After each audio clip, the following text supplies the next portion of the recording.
Okay, so I'm glad I waited for the first time in my life, actually. Well, maybe not the first time, but one of the few times in my life I actually waited for a solution.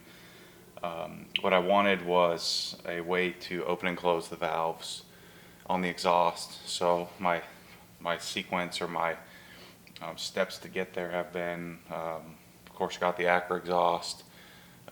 Didn't like it opening and closing all the time, so disconnected the valves. The only drawback to doing that is that when you start the car up cold start, it wakes the whole neighborhood up. Once the car sort of cycles through its warm-up cycle, warming up the cats, then it becomes pretty tame, pretty normal, and really I like it. There's really very little drone, if any. With the Acura disconnected, it's really pretty perfect. Gets rid of any kind of rattling or anything like that. So I assumed that I would get the AWRON, AWRON gauge that goes here in the dash. The solution I think is about $1,500. It's really cool looking. In Florida I probably shouldn't lose any of my vents, but if you get rid of one, then I'm sure the other one just blows a little more air. So I was going to do that, and then I saw Match Schnell come out with the OBD2 port solution. It was about $500. Was assuming I'd just order that. I'm still uncertain whether I'm going to do downpipes or not. And then the other day I was supposed to be at work working, and stumbled upon the BMS or N54 tuning, or maybe I'm the only idiot who doesn't understand it, but there's BMS, N54 tuning, JB4. I understand that from what I understand, JB4 makes the hardware.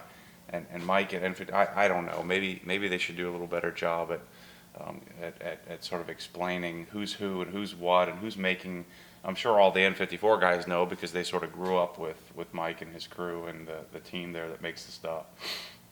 So anyway, my one suggestion to those guys would be maybe explain to us new guys who you are and what's your affiliation. Who's BMS and who's JB4 and who's N54 tuning, and what's the hierarchy there? I mean, maybe it doesn't really matter. So I got my CANflap in the mail. I screwed up and sent it to the wrong address, so I ran down to about an hour away where I used to live to pick up the thing from the post office. And real simple. There really aren't any instructions necessary.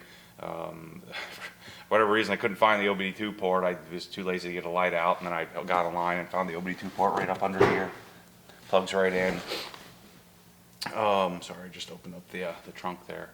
So OBD2 port, plugged it in. There's a little hole. There's a little circle. I just shoved the control unit and the wire up in there. If it vibrates or something, I'll probably take the panel off and wire tie it up. But I just shoved it up in there, and there's nothing moving under there that would really matter.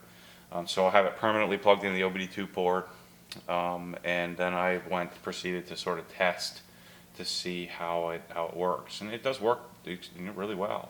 One of the disadvantages, you have to watch the videos online. Mike doesn't have the instructions up online yet on the support area, so and there's no instructions included. I guess you really don't need instructions. The other thing I noticed is that the active sound, I got probably the beta, the first version of this thing. I ordered it the day he put it up online. The active sound on off, I can't, maybe I'm just doing it wrong, but I don't think that part is loaded on this thing that or the CAN bus or CANflap that I have. So the real advantage for me in this, I'm going to drive 99% of the time with the flaps open, with the valves open, but when I start it up in the morning, when I leave, it doesn't. I'm not too interested in waking up my kids and everything. So it's worth the $280 to me. Shoot, I've already dug in so deeply on spent so much money on the Acura exhaust that what's another couple $100, I guess, to be able to control the valves. So let me close the trunk here so it doesn't sound weird. The car's completely cold. It's about 40 degrees out in Florida. It's about as cold as we get. And I'll start it up and sort of show you the difference. Hopefully you can audibly hear the difference with my Rode stereo video mic. Okay, so here comes cold start. Haven't started the car yet. I forget what mode I left it in.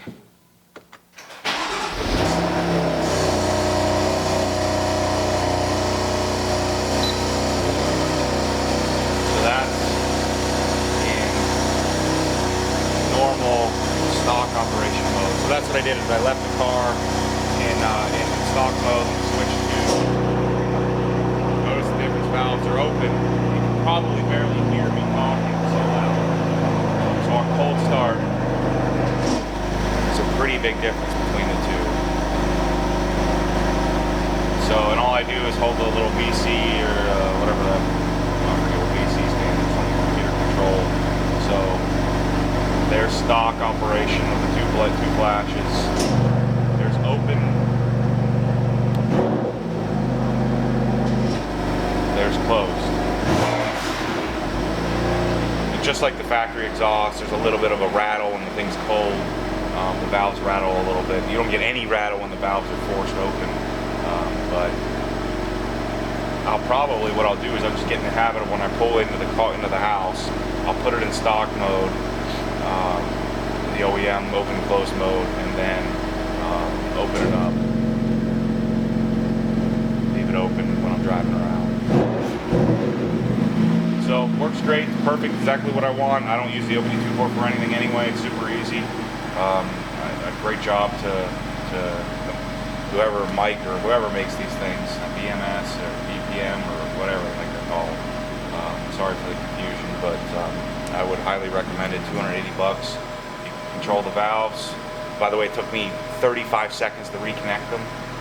And stay tuned. I do have a new exhaust coming, so I'm gonna see how it works with my new exhaust. Anyway, thanks for watching.